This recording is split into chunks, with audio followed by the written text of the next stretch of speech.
ม้วนខ្សែទឹកក្នុងដែលពាក់ផ្លាលេខ007ពន្លឺពេជ្រយារាមពន្លឺពេជ្រយារាមមកពីគុន្ធាយារាមវត្តធាយារាមព្រែកលួងក្រុងអរិយខ្សាត់ខ្សែទឹកខាងក្រៅតានុងដែលជះចង្ហាន់ហុយសុកសែនជ័យបាទមកបាទជើងទី1នោះគឺខាងបាទគឺខាងព្រែកតានុងនោះគឺចង្ហាន់ហុយដែលទទួលជ័យជំនះតែឥឡូវនេះចាំមើលពន្លឺពេជ្រយារាមជើងទី2យ៉ាងម៉េចដែរនៅតែប៉ិនគ្នាប្រហាក់ប្រហែលគ្នានៅឡើយទេមិនទាន់ដឹងថា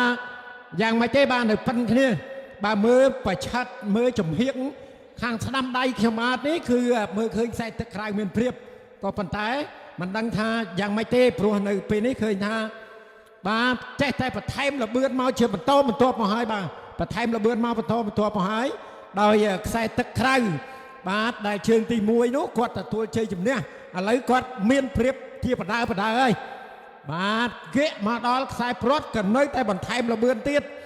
បាទសម្រាប់តំណងដែលជះសែនជ័យបាទចង្ហាន់ហុយសុកសែនជ័យបាទគាត់គៀកខ្សែព្រាត់ហើយដាច់គូប្រកួតហើយបាទជូនលទ្ធផលទៅគាត់ចុះគាត់នឹងទទួលជ័យជំនះនៅជើងទី2ទៀតទៅលើពន្លឺពេជ្រយារាម